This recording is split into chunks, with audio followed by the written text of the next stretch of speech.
Minnesota Vikings had exactly 0 goose egg D'Angelo Russell pass rush Sunday against the greasy, grimy Green Bay Packers with 0 sacks and 7 GD pressures. Really? Also, when Shamar Stephen leads your team in pressures, you're going to have a bad time. And he did with 2. So how will this team get right week 2 against the Indianapolis Colts?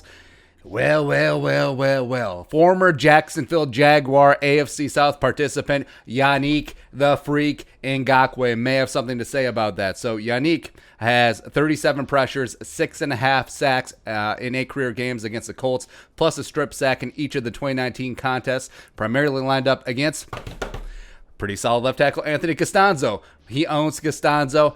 It's solid time to get right. Also, Yannick may as well just own the Colts. I mean, Irsay probably gave him a sweetheart deal too. So we got that going on for us, which is nice. So when Yannick was traded, the Colts had to be like, yes, he's out of the division. One less thing to worry about. And then they looked at the schedule, and then they were like, well, right. So now the Colts offensive line. So actually, the Colts O-line is actually something. So look at this. Left tackle, Costanzo, first-round pick. Left guard, Quentin Nelson, number 6 overall pick in 2018. Center, Ryan Kelly from Bama, first-round pick. Right guard, Mark Glowinski was a 4th-round selection by Seattle back in the day. Right tackle, Braden Smith was a second-round pick in 2018 as well. Because remember, people were criticizing the Colts like, you take a guard at 6, and then remember, Braden Smith was a guard at Auburn too, and he was taken 37, so it's what, the 5th or 6th pick in the second round, and they're like, you're taking 2 guards in the top 40? What are you doing? Worked out pretty good. Yeah, so 4 or 5 of them are very high in-house draft picks, but okay. Okay, like they treat the offensive line. Chris Ballard treats the offensive line like Zimmer treats cornerbacks. First, second, third, first. Yeah, it's great.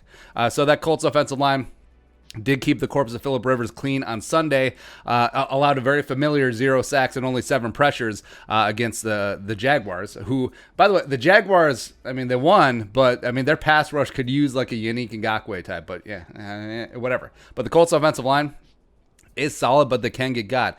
So right tackle Braden Smith gave up a team-high 38 pressures and 4 sacks last year, so hammer on him, as well as left tackle Costanzo and Ryan Kelly both played on Sunday, but were banged up.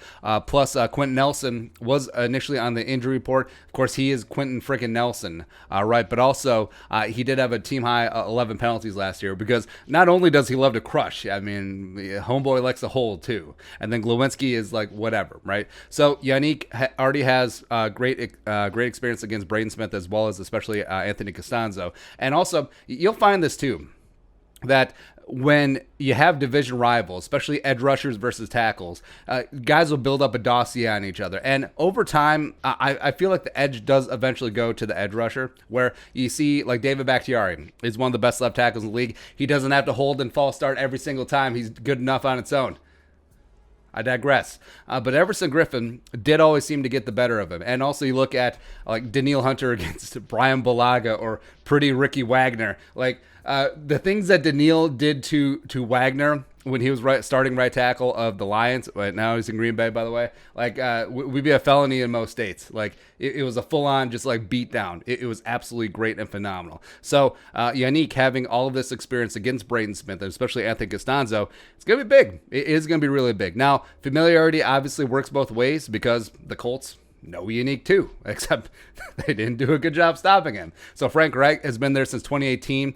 Offensive line coach Chris Strausser's game plan for Yannick twice last season, except Yannick still got the better of it. Got a strip sack in each of the 2 games. No big deal. And also, it just feels like, you know, the Vikings brought in Yannick for pressure, getting sacks, but also for those strip sacks, because he led the league with 6 of them in 2017 when he was All-Pro. And just think about the game-changingness of one of those plays, because during the Packers onslaught, like if someone just got home, a quick little strip sack, maybe a nice little return, maybe they take it back all the way to 6, how that changes the dynamic of the game. And just one play just completely stop the momentum, Uncle Mo going in your favor now instead. So that's what Yannick brings to the table. That's what they got to get done week 2. And also with Yannick, another week in the building, a game under his belt, just working back into game shape. Hopefully that tweak that he had during the game very early doesn't carry over. Also, I mean, it was a humbling experience because, I mean, you get that big franchise tag, you take a little bit less, but you're still making $12 million this year. Vikings traded a couple of nice draft picks for you, and then that, right? So humbling, gonna get back after it. Also, you're tired of getting stonewalled by David Sticky Fingers Bakhtiari, ready for some payback against a familiar foe. Woo! 91 is gonna have to come out, show us some leadership, and set the tone because he knows this team and he knows the building. The rest really don't. Because think about it. The last time the Vikings played in Indy was 8 years ago. So the last time most of these guys were in Lucas Oil Stadium was at the NFL Combine. I mean, that's wild. It is. So 91, going to have to bring it, and it'll free things up for a Fadi. Maybe they'll develop some sort of interior pass rush. That would be great as well. Trickle down pass rush economics. Trademark. We're going to make money off of that. So bury Phillip Rivers because that's what you do with dead bodies. That's how you honor the dead, the deceased. Phillip Rivers has ceased to be. Like we saw it last year when the Vikings were out in L.A. It was, well, I don't know what the Colts were thinking. And they showed it again week 1 against Jacksonville. So it's going to be tough. Yeah. Sad to see the Colts go 0-2, but it's either you or us. It's going to be you. So deuces. All right, so your thoughts. Pass rush getting after Yannick's going to be big. Let us know in the comment section below. Subscribe for daily Vikings takes. Want to support that work? Post on the Venmo. But until next time, Skull, production value.